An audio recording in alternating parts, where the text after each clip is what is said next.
Bonjour, bonsoir, communauté de coups critiques. Merci d'être fidèle au rendez-vous pour une toute nouvelle aventure. Ouais, on se lance dans une grande campagne de tout petits personnages dans le jeu Mouse Ritter. On essaie de contenir notre excitation, mais ça fait plusieurs mois qu'on penche là-dessus. La vie étant ce qu'elle est, on a repoussé et pelleté ça par en avant. Mais aujourd'hui, même si les allergies emplissent nos narines, nos cœurs ont envie de se lancer dans cette aventure. Et donc, on se lance dans la toute première saison de l'aventure intitulée Les héros de Mille Miettes. Ou devrais-je dire, peut-être, dans ce cas-ci, les héroïnes de Mille Miettes. Parce que c'est des joueuses autour de la table. Je suis très content de pouvoir jouer avec vous, mesdames. Je vous salue donc en rafale et après ça, on se fait le fameux small talk de début de stream. Alors, je suis accompagné aujourd'hui d'Annabelle, de Marika et de Kim. Mesdames, bonsoir. Bonsoir, Félix. Bonsoir. Comment allez-vous? Bien. Très Drôle à bien. dire. Excellent. C'est le premier test pour pas se piler ses pieds, Oui, c'est ça. être à l'aise de parler en même temps.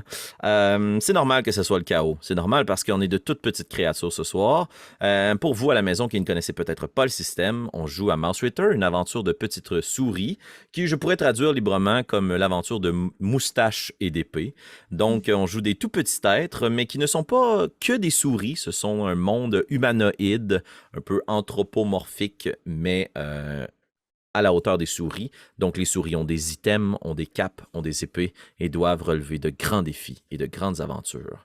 Une des particularités du système que l'on va peut-être mettre à l'épreuve dans cette aventure, je pense que oui, mais je ne mettrai pas ma main au feu, surtout que j'en ai juste une. Mais c'est que c'est un jeu qui est très, très meurtrier et donc il faut prendre l'habitude de rouler des personnages. Donc, avant de se lancer dans l'aventure de ce soir, on va rouler les attributs de vos petites souris parce que, comme le jeu le suggère, si jamais votre souris est écrasée par une gigantesque voiture, ben, on est capable de casser un peu le récit narratif pour que directement rendu de l'autre côté de la rue, il y ait magiquement une petite souris qui vient de mille miettes qui se joint à vous puis qui est au courant de tout ce qui s'est passé. Le jeu étant plus important que de respecter la logique de ce monde, vous êtes quand même des souris avec des épées. Donc, sans plus attendre, on pourrait se lancer dans la création de vos petits êtres.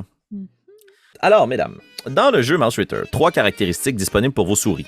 La force, strength, la dextérité, dexterity, ou bien le willpower, disons un peu la volonté. Donc, pour ce faire, ce que je vais vous inviter à faire, c'est à rouler, pour chacune de ces caractéristiques, 3d6. Donc, vous roulez 3 fois 3d6 et vous prenez les 2 meilleurs dés pour les additionner. Donc, si je donne un exemple, je roule 3d6, je roule 6, 5 et 4. Ça me donne un total de 15, mais j'enlève le moins bon des dés. J'enlève donc le 4. Ça me donne un total de 11. Voilà une des caractéristiques. Ça ne veut pas nécessairement dire que c'est ma force, parce que vous allez pouvoir interchanger ces attributs-là selon votre volonté. Donc, lancez-vous dans le roulage de dés pour vos caractéristiques.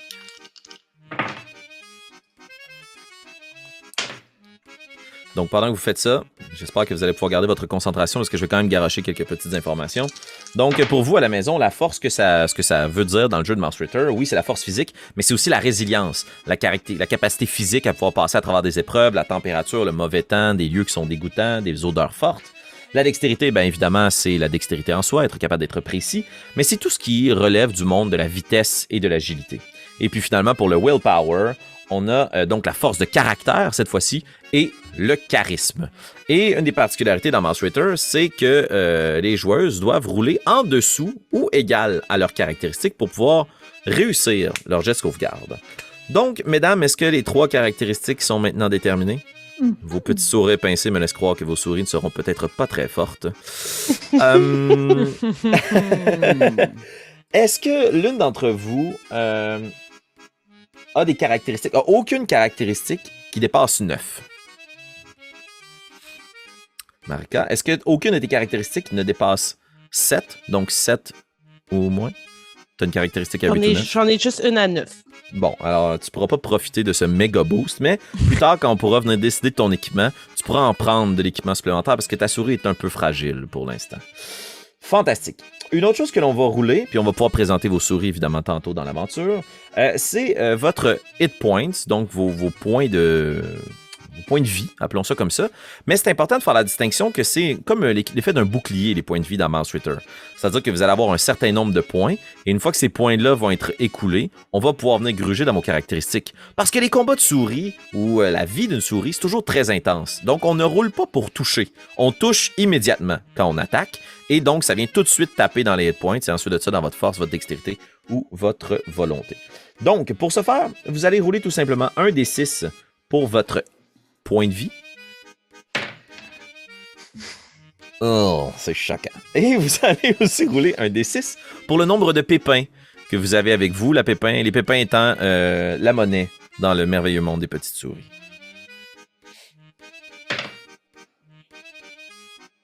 Excellent. Et finalement, pour décider de votre équipement, ben, ça dépend de la combinaison de ce qu'on vient rouler comme pépin et comme point de vie, puisque ça va déterminer aussi le rôle que vous occupez dans la grande colonie de 1000 miettes, et donc l'emploi que vous aviez avant de vous lancer dans une vie d'aventure. Et c'est peut-être à ce moment qu'on va pouvoir venir présenter assez sommairement, de façon très méta, chacun de vos personnages, pour que je puisse vous donner aussi le métier et vos équipements de départ. Donc, on va commencer avec Kim, puisque tu es la première dans l'ordre de mes caméras. Alors, Kim, combien est-ce que tu as de force? 8. Combien est-ce que tu as de dextérité? 11. Oh, quand même. 8, 11 et de volonté? 10. 10. Une bonne petite souris, ça. Et pour tes hit points et pour les pépins? J'ai 5 points et 3 pépins. Oh, donc ça nous donne la combinaison 53. Oh, ça c'est bon, ça. Kim, avant de te lancer dans ta vie d'aventure, tu étais une voleuse de trappes à souris. Donc, c'est toi qui avais la lourde responsabilité d'aller voler le butin qui était rattaché aux trappes à souris. Wow. Tu as donc 2 choses avec toi. Tu as un gros morceau de fromage et tu as aussi de la colle. Donc, tu peux prendre 2 des items libres disponibles dans notre fichier en ligne et venir les rajouter dans ta fiche de personnage. Félicitations, Kim. Tu vas pouvoir nous présenter la petite souris un petit peu plus tard. Marika, on passe à toi. Alors, combien est-ce que tu as de force, Marika? 9. 9. C'est bon. La dextérité? 4. Oh, ça va être plus difficile, ça. Et la volonté? 6. OK. Donc, Marika, ce que je vais te demander de faire, c'est de me donner la combinaison. Combien est-ce que tu as de points de vie? 1. Attache-toi pas trop, Marika. Et combien est-ce que tu as de pépins? 6. Ah, ben quand même. Une richissime souris. Ah, c'est bon. Wow, vous avez une bonne combinaison. T'étais une tog de la rue. T'es très, très streetwise, là. T'étais une brute, là. Qui devait vraiment se reposer sur sa force et peut-être pas sur sa dextérité. Ce qui fait que tu as, en plus des armes de départ que tu vas pouvoir choisir, tu as une dague de plus. Une petite dague de souris. Et tu as aussi une flasque de café. Question de te craquer, là. Ces objets-là, un peu aléatoires, là, qui sont pas disponibles comme étant une arme spécifique, c'est vous qui allez me dire ce que vous en faites puis ce que ça fait. Okay? C'est vraiment comme ça que fonctionne Mouse Ritter. Donc, à un certain point, tu me diras, ben moi, j'utilise mon café puis il me semble que ça ferait ça. Puis on va aller de l'avant avec ça puis tu vas pouvoir utiliser ton item. Par contre, comme la plus haute caractéristique que tu as est un 9, tu peux de nouveau rouler 2 D6 et me donner les 2 résultats indépendants puisqu'on va pouvoir rajouter un item de plus dans ton inventaire. Question de te donner une chance. 3 et 3. 3 et 3, 33. Ah, wow! Tu étais aussi mineur. Donc, tu étais capable d'aller aller récolter du minerai. Donc, tu étais un thug mineur. D'accord. Ça va te permettre d'avoir une lanterne avec toi. Donc, pour Excellent. pouvoir t'éclairer, en plus de ta torche, tu as une lanterne. Ça, c'est très cool. Très, très cool. Magnifique. Merci, Marika. Et on poursuit avec Annabelle. Annabelle, combien est-ce que tu as de force? 6. 6. OK. Dextérité? 8. C'est bon. Et volonté? 12. 12! OK. La détermination est à son comble. Et les points de vie? 2. Fantastique. Et les pépins? 4. 24, c'est bon, ça. Donc, avec 24... Oh, t'es pêcheuse. T'es un fisher mouse. Ah. Donc, tu as un filet avec toi, ainsi qu'une aiguille, qui est une arme, pour pouvoir embrocher les petits poissons que tu pêches. Fantastique. Vous pouvez aussi venir sélectionner dans la fiche appropriée une arme de votre choix. Si vous décidez de choisir une arme à distance, évidemment, je vous invite à prendre aussi les munitions qui sont nécessaires. Donc, si vous décidez de prendre la fronde, ça prend des roches. Si vous décidez de prendre un arc, ça prend des flèches. Ou vous pouvez vous rajouter une arme au corps à corps aussi. Si vous le désirez, je vous inviterai aussi à rouler 2d6, un pour la dizaine et l'autre pour l'unité, afin de déterminer un détail physique de votre petite souris. Kim, 63. 63. Oh, donc ta queue de souris, toi, elle est toute touffue. Elle a comme du poil dessus, là. Tu pourrais te faire passer pour un écureuil, d'après moi. Oh yeah. Mais de petite taille. Un petit Suisse. Marika? 24. Tes vêtements sont tous rapiécés. T'es habillé en courte pointe. Et Annabelle? Ben oui, 62. voilà. 62. Oh, ta queue est comme un fouet. Fantastique. Si vous avez besoin, c'est disponible dans Mouse Ritter, fait qu'on va le faire, mais après ça, à vous de décider. Je vous inviterai à rouler un D6 aussi pour savoir votre signe astrologique, le symbole sur lequel vous êtes né. Et ça va déterminer un petit peu votre disposition, votre attitude. Donc, on poursuit Kim. 2. Le symbole de la roue. Donc, toi, c'est très pragmatique. T'es pas très imaginative. T'avances, tu fais ta tâche. Alors, on poursuit avec Annabelle. Quel est le signe astrologique? 4. 4. Tu es né sous le symbole de la tempête. Donc, tu es très généreuse, mais tu es aussi très wrathful. Là. Ta colère est terrible. Quand tu es fâché, tu es fâché. Et Marika? 6. 6. Tu es né sous le symbole de la mer. Donc, tu es très généreuse, dans le sens aimante, chaleureuse, mais tu t'en fais aussi beaucoup pour les autres. Excellent. Il y a aussi la possibilité dans Mouse Ritter de déterminer quelle est la couleur de votre pelage ainsi que le pattern, mais je laisse ça à votre imagination, je vous sais très créative. Donc, vous pourrez nous décrire à quoi ressemblent vos souris plus tard. Évidemment, la seule chose qui vous reste à faire maintenant, c'est déterminer le nom de votre petite souris courageuse que vous pouvez venir écrire sur votre fiche de personnage.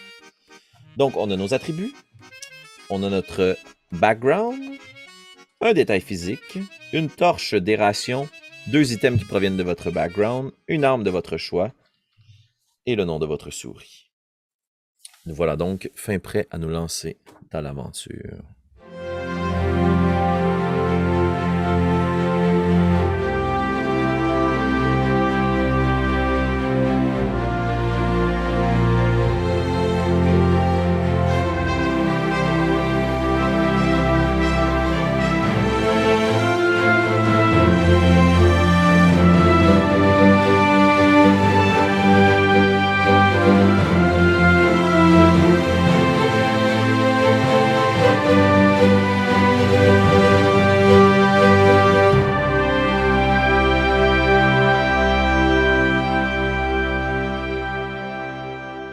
Je vous invite, mesdames, pour débuter cette aventure, à imaginer, un peu comme dans Peanuts, ou tout bon film pour enfants, où on ne veut pas voir les adultes, à vous imaginer que les gens que je vais vous décrire n'ont pas de visage.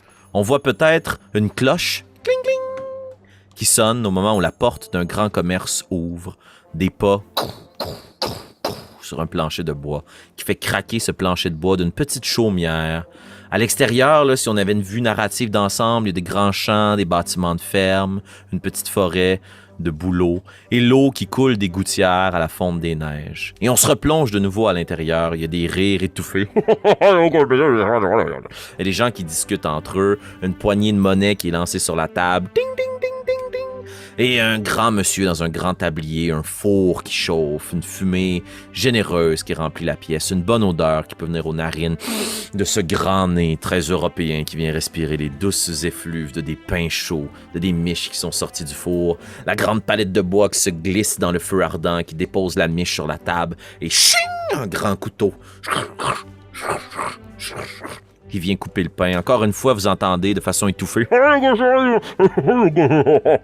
des gens qui rient, mais c'est très ténébreux, très caverneux. Et là, je veux surtout qu'on se concentre dans votre imaginaire. Alors, à chaque fois qu'il y a un coup de couteau qui est donné sur cette grosse miche de pain, la petite croûte dorée, qui a été bien cuite, se brise en miettes qui retombent sur la table. Et à chaque coup de couteau, la table vibre. Et il y a une miette que l'on va suivre précisément qui tombe au sol et entre les lattes du plancher. Elle tombe sous le plancher. Et là, c'est comme si la caméra nous amenait dans un tout autre monde. La miette tombe dans un petit tuyau qui a comme été ouvragée pour recevoir toutes les miettes qui tombent dans les craques du plancher. Et elle va descendre à une vitesse fulgurante à l'intérieur du plancher jusqu'à un gros tas de miettes. Et là, il y a une petite pelle avec des petites mains velues qui se plante dans le tas de miettes et qui vient les déposer selon leur taille sur un grand chariot. Et là, il y a plein de petites mains qui vont trier. Est-ce que c'est une grande miette? Est-ce que c'est des noix? Est-ce que c'est peut-être, une pépite de chocolat? Et comme ça, les différentes choses qui tombent du plancher de la boulangerie vont être répartis dans les grandes rations. Et notre caméra narrative recule et recule et recule pour voir des dizaines, une centaine peut-être de souris à l'œuvre, toutes habillées de vêtements très colorés, avec des bonnets qui se saluent, qui discutent entre elles. Il y a des terrasses, il y a des petits cafés. Il y a toute une civilisation, un monde très élaboré dans le plancher et dans le sous-sol de cette boulangerie. Et là, j'imagine encore une fois, pour renforcer la notion que c'est un film pour enfants, quoique très meurtrier, voir apparaître dans de grandes lettres dorées fignolées, là, le village et les héros de Millimiette. Et nous, on va replonger à la vitesse fulgurante d'un faucon qui viendrait saisir sa proie dans ses griffes vers des petites souris qui sont à l'œuvre près d'une grande porte de fer, j'imagine fort probablement une gouttière, et qui viennent répartir comme ça les rations et qui les distribuent à la population de Millimiette. Mais la porte de fer, soudainement, se lève et vous entendez une petite souris qui crie « Un visiteur! Un visiteur! Nous avons un visiteur! Laissez-le rentrer! » Et notre ambiance très française, très sympathique, va laisser place à quelque chose d'un brin plus épique. Parce que, de cette porte de fer à l'intérieur de la société, bien que le monde autour de vous soit presque uniquement composé de petites souris, vous voyez vêtu d'une armure lumineuse, vraiment magnifique, polie à la perfection, une grande cape qui tombe et qui vole derrière ce tout petit batracien qui bondit boing, boing, jusqu'à l'intérieur de la cité de Millimiette. Et autour de vous, les souris commencent à murmurer, à se taire. Vous êtes sur la grande place de la ville de Millimiette. Vous êtes probablement parmi les premières, par le fruit du hasard évidemment, à voir apparaître cet étranger, cette étrange créature, que vous connaissez comme étant l'un, probablement, des chevaliers de l'ordre du Nénuphar. Cette communauté de batraciens et de grenouilles qui vivent très au nord, dans les marais, de l'autre côté du ravin des Braves. Vous avez, votre peuple, été longtemps en guerre contre les grenouilles, mais, pour des raisons que l'on expliquera plus tard, une trêve a été scellée entre vos peuples. Vous n'avez pas habitude de vous visiter l'un l'autre, alors si un membre de l'ordre des chevaliers du Nénuphar vient visiter le village de Millimiette, c'est que quelque chose de grave s'est produit. Il tente de s'adresser aux gens aux alentours, mais rien ne se passe, personne ne le comprend. Et donc, dans le village de Millimiette, il y a une cloche qui sonne. Et on s'imagine que notre caméra narrative serpente des centaines de petits couloirs et de ramifications pour venir se concentrer sur une fine moustache, un petit museau retroussé et des petites griffes. Et on suit un personnage très bien vêtu qui vient se présenter sur un grand balcon qui surplombe la grande place. Mais avant de se référer à ce que dit ce fameux personnage, j'aimerais bien sûr savoir que font nos héroïnes à ce moment. Donc sur la grande place de Millimiette, selon vous, que font vos souris et à quoi elles ressemblent pour notre plaisir et celui évidemment de nos auditeurs? Quelqu'un a envie de briser la glace? Je crois que on voit près de l'amoncellement de nourriture pour la communauté une petite souris noire avec de longues moustaches blanches qui fait le tri de plein de morceaux de fromage différents qu'elle a réussi à accaparer des trappes à souris qui se trouvent un peu partout dans l'entreplancher où il se trouve. Et donc, c'est ça, elle trie, il y a du brie, il y a du camembert, il y a de l'emmental, puis là, elle sent tout avec son petit nez fin, puis elle fait des petits tas de fromage à répartir parmi les autres souris. Donc, vous avez vu Miyamoto Mustachi. Miyamoto Mustachi. Fantastique. Question de me la donner facile. Miyamoto Mustachi. OK. Arigato gozaimashita. Miyamoto Mustachi. Une autre petite souris qui serait sur cette grande place. Qu'est-ce qu'elle fait? Il y aurait sûrement en fait une petite souris complètement blanche avec 2 yeux très, très rouges, Mhm. vêtue d'un petit par-dessus jaune et un petit chapeau de pêcheur, ploup, jaune Oh. comme un imperméable, avec les 2 oreilles blanches qui sortent. Et elle doit avoir en fait un filet qu'elle a rapatrié ensemble comme un petit baluchon rempli de tout petits ménés, mais qui ont l'air énormes pour elle. Parce Oh, que c'est Cassis Petit Pas, donc Cassis pour ses petits yeux rouges, est une pêcheuse du village qui va sûrement en fait pêcher dans une flaque d'eau stagnante dans laquelle aurait peut-être des petits insectes ou une petite vie microbiologique. Et elle, en le fond, va pêcher là-dedans, dans la petite flaque d'eau stagnante, et elle ramène son butin du jour sur la place publique. fantastique. Alors, Cassis qui amène ses petits ménés puis les dépose près du grand butin à répartir pour la populace. Dans le grand village, justement, de Mille-Miettes, tout appartient un peu à tout le monde. Vous pouvez certes acheter des objets si vous voulez les avoir pour vous, mais c'est bien connu, personne ne manque de nourriture, tout le monde a des rations, personne n'est laissé pour compte. Et justement, comme personne n'est laissé pour compte, Marika, que fait ta petite souris et à quoi elle ressemble? Donc, ma souris, c'est une grosse souris. Une souris obèse, vraiment. Elle se démarque parmi toutes les autres à cause de son embonpoint. Elle est toute blanche également, mais son pelage est assez sale, comme si elle n'en prenait pas vraiment soin. Elle porte des vêtements qui sont toutes faits d'emballage de nourriture. Donc, par exemple, elle a une sorte de jupe qui est un emballage de fromage brie. En haut, elle a un petit genre de petit chandail, un peu comme une volette là, par-dessus ses épaules, donc qui est faite dans un autre emballage de fromage, mais cette fois-ci une tranche de fromage, fait que c'est transparent, on voit son pelage à travers. Donc, elle est entourée de quelques souris qui sont comme son gang, parce qu'elle a vraiment plein d'amis qui sont comme son groupe, et elle sert à tous un petit peu de café dans un mini contenant. Et elle regarde justement le crapaud arriver, puis elle donne des petits coups de coude de souris à ses comparses pour faire comme qu'est-ce qu'il fait là. Puis elle est un peu alerte et elle s'appelle Cucurbita Potiron. Elle adore la nourriture. Ah ben oui, hein, j'imagine. Mm-hmm. Cucurbita Potiron. Parce qu'à chaque fois qu'elle mange, c'est peut-être la possibilité d'avoir un nouveau morceau de vêtement. C'est comme ça qu'elle refait sa garde-robe. Mm-hmm. Ah, fantastique. Donc, sur la grande place, certes, il y a Miyamoto, Cucurbita et Cassis. Ça se dit bien, me semble. C'est genre un trio d'aventurières qui pourrait relever de grands défis. Vous êtes sur la grande place, puis il y a des dizaines d'autres souris, mais à l'arrivée justement de ce personnage étranger qui tente de s'adresser aux gens autour de lui, visiblement un peu paniqué, le silence se fait, puis il y a comme un malaise là, qui s'installe. Et quand le personnage illustre de la noblesse se présente sur le grand balcon, voyez qu'il éponge son petit front avec un petit morceau de tissu qu'il laisse tomber, et tout de suite à côté de lui, un sous-fifre vient le ramasser, l'essuie et lui remet dans ses poches. Et vous avez devant vous le seigneur Fine Moustache. Lord Fine Moustache, comme il aime bien se faire appeler. Bien que le titre de seigneur et de noblesse pour l'instant dans la ville de Mille-Miettes ne veuille pas dire grand-chose. Il a certes peut-être de plus beaux appartements parce qu'il a pu se les payer, mais la véritable gestion de la ville est laissée à l'ensemble des souris. Par contre, il y a des gens qui se démarquent dans le village de Mille-Miettes. Et ce sont les fameux héros et héroïnes de Mille-Miettes. Dans ce cas-ci, pour le reste de notre aventure, de notre campagne pour l'instant, allons-y avec les héroïnes de Mille-Miettes.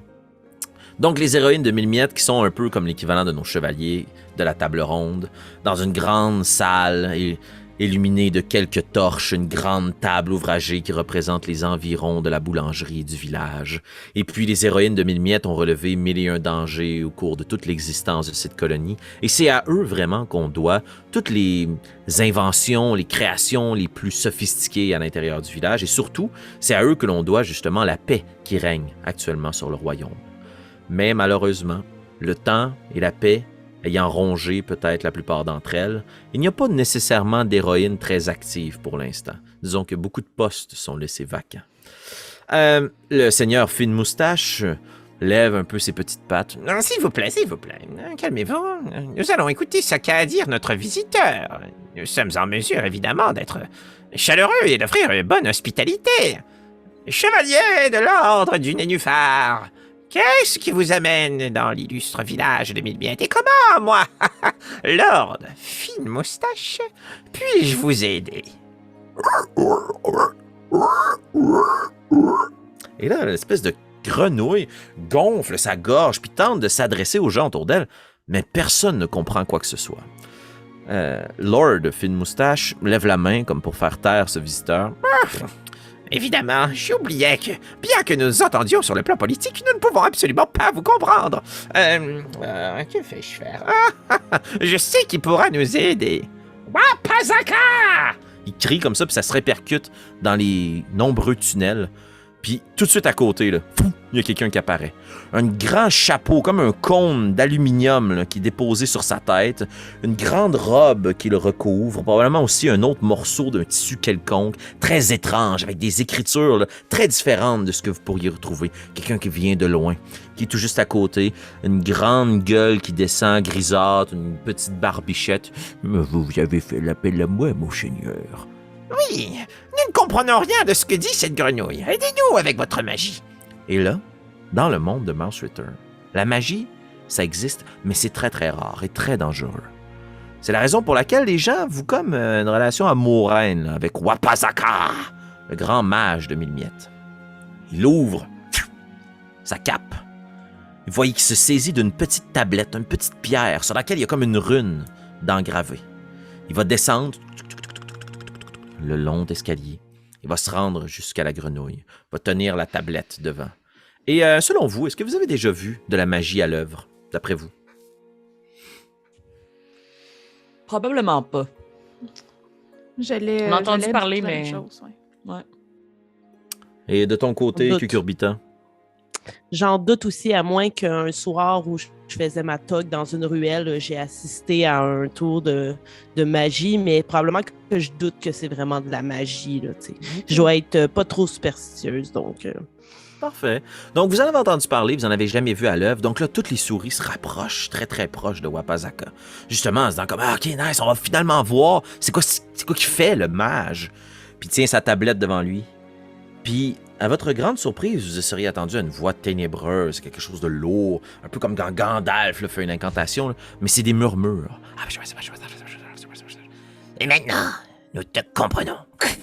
Puis la tablette elle émet une lumière vive, pouf, comme un flash de lumière. Et soudainement, les croassements laissent place à une voix que vous comprenez les mots comme s'il parlait le langage des souris, comme s'il parlait la langue des mammifères. Je vous dis que j'ai besoin de votre aide. Je vous en supplie. Mon royaume est aux prises avec un terrible danger. Puis là, la réaction de la foule. Oh, la stupeur. Maintenant, on peut comprendre la grenouille. Puis même la grenouille est comme un peu surprise. Pardonnez mes manières. Vous me comprenez? Il plonge les yeux directement dans les vôtres, successivement, comme s'il avait repéré que dans la foule, c'était à vous qu'il devait s'adresser. Vous me comprenez, n'est-ce pas? Vous comprenez ce que je dis? Quelques hochements de tête affirmatifs, la stupéfaction. À l'aide, je vous en prie. Notre roi, l'illustre roi Waron. Le roi Waron est devenu complètement fou. Il est hors de lui.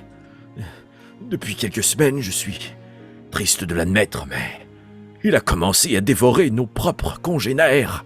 Il s'en prend à sa propre population. Nous savions évidemment que sa faim était immense. Il dévore tout ce qui nous attaque. Il a même... Puis là, vous sentez un moment d'hésitation. Et je vais vous demander de faire un jet de sauvegarde, de volonté, s'il vous plaît. Donc, comme je le répète, vous devez rouler autant ou moins que votre caractéristique. C'est un succès pour Miyamoto. Un succès aussi pour Cassis, mais un échec pour Cucurbita. Donc, Cucurbita, t'es peut-être un brin en retrait. T'as de la difficulté à voir dans ses gros yeux globuleux les émotions. Puis pourquoi est-ce qu'il s'arrête? T'es comme, mais voyons, ça marche plus, le sort marche plus. Mais Cassis et Miyamoto, vous voyez que le personnage arrête parce que il ne veut pas ramener un souvenir douloureux pour votre population. Est-ce que l'une d'entre vous le presse d'une certaine façon? Est-ce que vous vouliez vous adresser à lui? Vous voyez que la foule là, se regarde, personne n'ose intervenir. Je pense que Miyamoto se lèverait. En fait, Miyamoto se lève de devant sa montagne de fromage et s'approche furtivement. Puis il dit la guerre est depuis longtemps finie. Si votre roi fait du mal au nôtre, nous pouvons comprendre que ce n'est pas une menace, que c'est parce qu'il est malade. Oh, merci. Je ne savais pas l'accueil que je recevrais à la ville de Mille-Miettes. Eh bien, je sais que vous êtes très chaleureux. Puis là, tu vois qu'il s'empête là, dans ses propres paroles. Ce que je tente de dire, c'est que, eh bien, vous connaissez l'appétit vorace du roi Waron. C'est lui qui a dévoré le terrible serpent fidèle qui s'en prenait à votre population. Et là, au moment où il prononce le nom de Fidèle, là, il y a probablement une souris super vieille dans le fond, là, qui prend sa canne puis qui la place devant elle. Là. Tu ne t'en prendras pas à nous! Puis ça vient soulever des murmures dans la salle, comme si c'était un nom interdit. Comme si quelqu'un venait de prononcer le nom de Voldemort. Là. Comme si on ne devait pas parler de Fidèle. Puis le noble qui est tout en haut de l'escalier lève sa main. Nous sommes bien au courant que votre peuple nous a rendu ce grand service. En effet, lorsque Fidèle s'en est pris à notre propre population, après avoir juré de nous protéger des terribles rats. Puis tout le monde lève le poing dans les airs. C'est super, super cliché, mais tout le monde a haï les rats, les maudits rats, qui viennent de la ville, pas trop loin de la boulangerie, qui volent ce que vous êtes capable de mettre de côté, qui kidnappent les souris. Dieu seul sait où ils les amène ensuite. Et je vais vous demander, selon vous, est-ce que le souvenir de Fidèle, pour vous, ça veut dire quelque chose, ou est-ce que vous pensez que vos petites souris sont comme, bah ouais, le serpent? Cassius est plutôt jeune, puis ce qu'elle sait de Fidèle, c'est ce qu'elle a entendu dire de sa famille, des personnes plus vieilles autour d'elle, qui racontent des histoires, puis c'est un peu comme un genre de bonhomme 7 heures. Ouais, Fait que c'était peurant quand t'as 5 ans, quand t'es un enfant. Et adulte, tu fais comme, on m'a raconté ça pour me faire peur, pour pas que je sorte le soir puis que j'aille me promener dans les rues, mais là, c'est fini depuis longtemps. Là. Cool. OK. Je pense qu'au contraire, Miyamoto, bien qu'elle n'ait jamais vécu la confrontation avec le serpent, porte une très grande importance aux légendes puis aux fables qui courent dans la communauté. Puis je trouve ça donc très important. Puis elle vénère un peu les gens qui ont combattu. Donc au contraire, elle pense pas que c'est un bonhomme 7 heures. Là, vraiment, elle croit en cette grosse menace qui a déjà attaqué la communauté. Très cool. Et de ton côté, Cucurbita?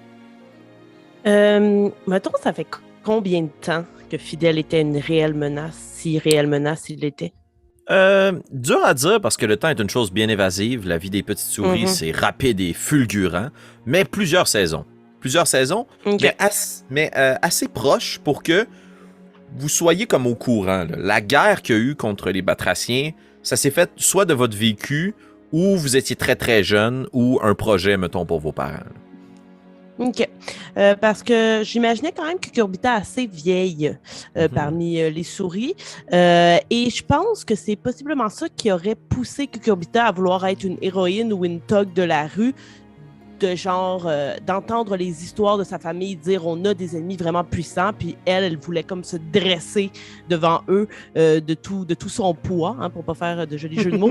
Donc voilà, je dirais que ça a été une motivation pour elle, une source de motivation, ce genre de gros ennemis là, de devenir qui elle est devenue. Très cool. Ben, en réponse à ça, pour ta part, Cassis, Fidèle, c'est le bonhomme 7 heures. Puis c'est dangereux, puis tout ce que tu sais, c'est qu'à un certain point, il s'est mis à manger des souris. Par contre, pour des raisons bien différentes, Miyamoto et Cucurbita, pour vous, Fidèle, c'est un souvenir douloureux. Parce que ce serpent-là était l'ami, était le meilleur allié d'un des héros de Mille-Miettes, qui a été voué à l'exil. Le grand Chakra. Chakra qui avait justement cette compétence, cette capacité, l'habilité presque surnaturelle de pouvoir dompter, c'est pas le bon terme parce que c'était pas une relation de domination, de pouvoir s'allier aux animaux qui entourent le village de Mille-Miettes. Mais vous savez que pour une raison inexplicable, du jour au lendemain, Fidèle a commencé à dévorer des souris. Et au bout d'un moment, Chakra était un peu accusé parce qu'il était plus capable de contrôler l'allié qui avait été placé dans la ville. Et tous deux ont été voués en exil. Et il y a eu soudainement la rumeur qui s'est rendue jusqu'à votre ville que le roi Waron avait dévoré Fidèle. Ce gigantesque Wawaron avait mangé le serpent. Puis ça, c'est assez récent. Assez récent. Et c'est ça qui a mis un terme à la guerre que vous aviez contre les Batraciens. Vous êtes répartis le territoire aux alentours, puis vous avez décidé de vous respecter plutôt que de vous livrer à de la bataille pour une petite parcelle de terre. Donc c'est un souvenir douloureux parce que tout le monde a perdu quelqu'un là, dans la gueule du serpent. Personne n'a été mangé par le roi Waron lui-même, mais il a mangé votre ennemi. Par contre, là, ce que ça a fait, c'est que comme le serpent n'est plus à vos côtés, ben, les rocs sont à l'ouest, ont pris de plus en plus d'importance et ont recommencé à regagner du territoire. Le seigneur qui est sur sa balustrade va commencer à descendre, puis il y a comme une grande robe, là, comme si c'était une mariée là, qui le suit derrière dans l'escalier, là, puis sa robe, sa cape le suivent, puis il va se rendre à la hauteur du Batracien. Mais oui, évidemment, votre roi nous a été très utile, mais comment voudriez-vous que nous puissions vous aider? Vous n'êtes pas capable de régler vous-même ce problème? Puis là, c'est là que le Batracien se retourne vers vous. Puis comme il y a déjà un contact visuel avec vous, il va prolonger le contact avec chacune d'entre vous. J'ai besoin d'aide. Je ne serai pas en mesure moi-même de pouvoir renverser la vapeur, et mes congénères doutent. Ils ne savent pas si cela est légitime d'attaquer notre roi. Pour ma part, je sais qu'il a perdu raison, mais je ne saurais m'expliquer pourquoi. C'est la raison pour laquelle je ne peux pas compter sur mes collègues batraciens. Je dois me reposer sur vous. Est-ce que de braves souris oseraient m'accompagner dans cette mission très dangereuse? Notre peuple vous vouerait à tout jamais une reconnaissance éternelle. Et je promets, Puis il tire sa petite lame.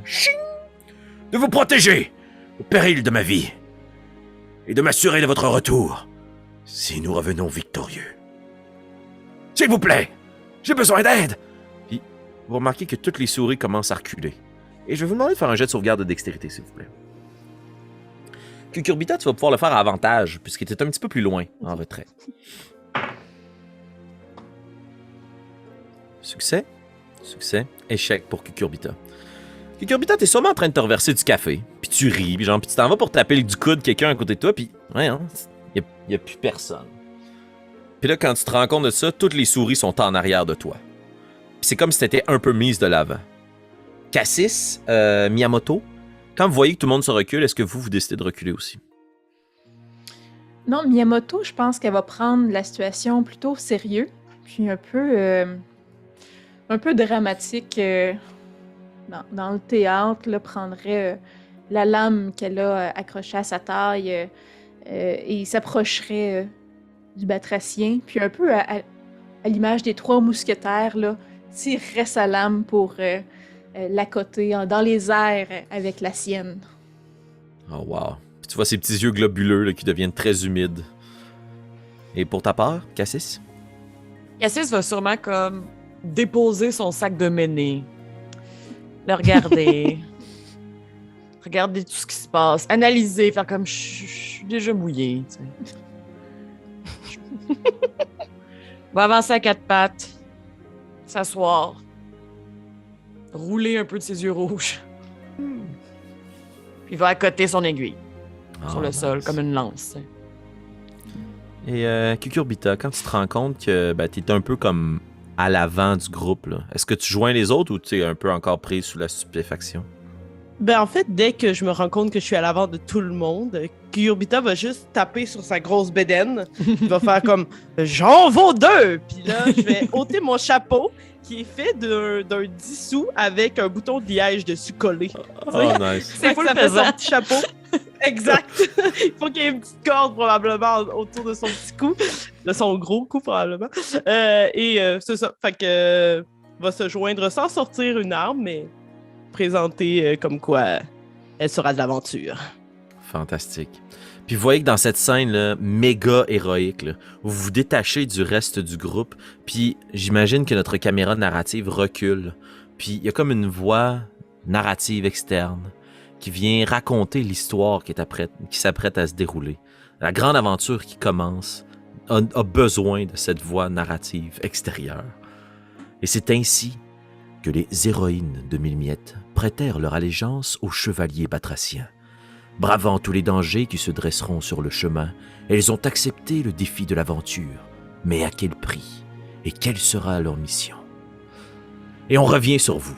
Et là, j'imagine que la journée complète a passé. Chaque fois que vous avez croisé une souris dans la grande ville de Mille-Miettes, tout le monde vous a félicité. Ils ont salué votre courage. Il y a une rumeur qui commence à circuler. Est-ce que ce serait peut-être possiblement les prochaines héroïnes de Mille-Miettes? Ah, je ne sais pas, ça dépendra de la réussite ou de l'échec de leur mission. Ah, qui sait? Oh, mais moi, je les aime déjà! Puis il y a des gens qui vous montrent des dessins de vous qu'ils ont fait sur des petits morceaux de parchemin. Puis vous commencez déjà à devenir les vedettes et les sensations de l'heure. Avant de se lancer à proprement parler dans la mission, est-ce que vous auriez des questions pour le chevalier batracien ou est-ce qu'il y a des emplettes que vous désireriez faire en prévision de ce grand voyage? Je demanderais, ça fait combien de temps, en fait, que le roi Waron a commencé à avoir des signes de démence ou... Tu vois que le chevalier est très gêné de te répondre que ça fait des semaines. Directement après avoir dévoré le serpent, il a comme commencé à devenir un peu différent, pas dans son assiette. Mais tout le monde se dit, ah ben, tu sais, c'est quand même un gros lunch, là, tu sais, ça doit pas être facile à digérer, une couleuvre, là. Mais dans les semaines qui ont suivi, son état ne s'est pas replacé. Mais c'est assez récent qu'il a commencé à dévorer les siens. Comme s'il était pris d'une faim immense, que l'on ne pouvait pas satisfaire. Nous avons tout tenté. Nous lui avons livré des dizaines et des dizaines de rats. Mais après qu'il les ait dévorés, il s'en est pris à nous. Et quand vous avez vu le serpent fidèle, est-ce que vous avez vu Chakra? Non, le serpent semblait seul. Vous voulez dire que quelqu'un devait l'accompagner? Je ne sais pas. Non, de notre part, nous n'avons vu personne. Que cette créature infâme, que notre roi a dévorée, elle aussi.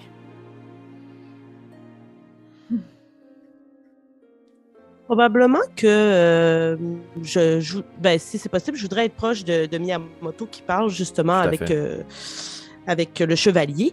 Je m'approcherais d'un pas pesant et mou et je dirais voyez-vous, je connais ça, la faim insatiable de mon côté. Diriez-vous que Fidèle et le roi Waron avaient le même genre de faim, affamé?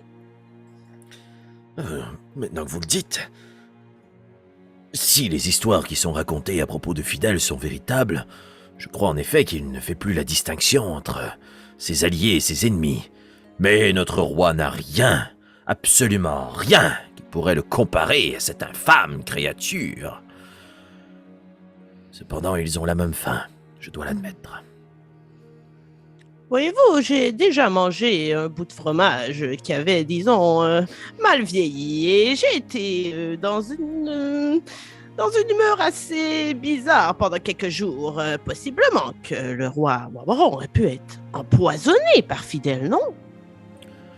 Oh, maintenant que vous le dites, cela aurait beaucoup de sens, puisque son humeur a drastiquement changé après avoir dévoré le serpent. Voyez-vous, nous n'osons plus nécessairement nous y aventurer, mais s'il s'agit d'une thèse ou d'une hypothèse que vous voulez explorer, il pourrait être intéressant pour nous d'aller voir les restes du serpent. Je sais que celui-ci avait récemment mué. Sa peau s'est agglutinée sur la plage de Galais. Elle est à l'ouest du trône du roi Waron. Peut-être que nous pourrions y trouver un indice.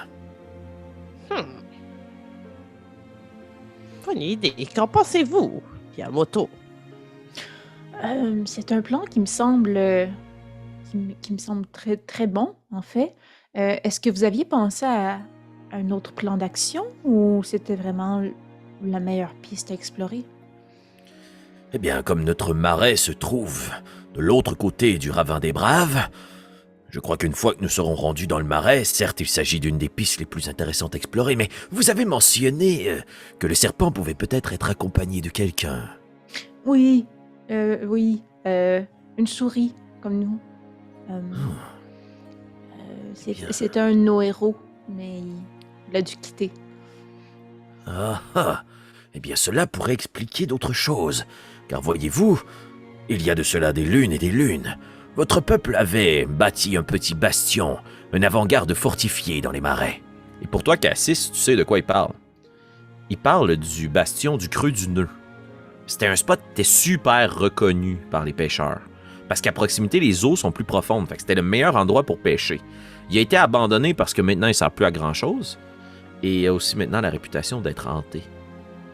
Hanté par les cris d'une souris. Comme si elle avait de longues plaintes, de grandes lamentations, la nuit tombée. J'imagine. En fait, j'imaginais Cassis arriver pas mal à ce moment-là. Puis il y avait comme une cotine où est-ce qu'elle était avec sa famille en train de faire comme. Bon, alors, puis là, elle donne genre une canne à pêche, une carte. Puis là, comme, elle prépare son départ. Là, comme, OK, alors vous allez pouvoir aller juste ici. N'oubliez pas, à 7 h du matin. Puis là, comme, OK, c'est beau. Bye. Elle arrive avec comme des cartes. Puis au moment où il dit ça, il est comme, là, elle sort une carte, et comme, ploup, oui, là. Oh, nice. Donc, exactement, tu sais où pointer le bastion. Puis ce bastion-là serait probablement hanté. Mais là, maintenant, avec vos histoires, puis ce que vous apportez comme information nouvelle, peut-être qu'il n'est pas hanté par un fantôme. Ou si oui, c'est peut-être le fantôme de Chakra. Eh bien, je savais que j'avais cogné à la bonne adresse. Cela fait des semaines que nous nous posions de terribles questions sans avoir la moindre piste de réponse. Et en quelques heures à peine à vos côtés, eh bien, je sens l'espoir renaître. Je ne veux pas vous presser, mais le temps compte. Est-ce que vous avez des derniers achats à faire ou bien des au revoir avant que nous puissions reprendre notre chemin? Nah. En fait, Miyamoto se demande, parce que elle est habituée d'être agile et sans armure pour se faufiler à travers les trappes, mais se dit que se demande en fait combien vendent les marchands vendent les armures légères faites de boutons et de...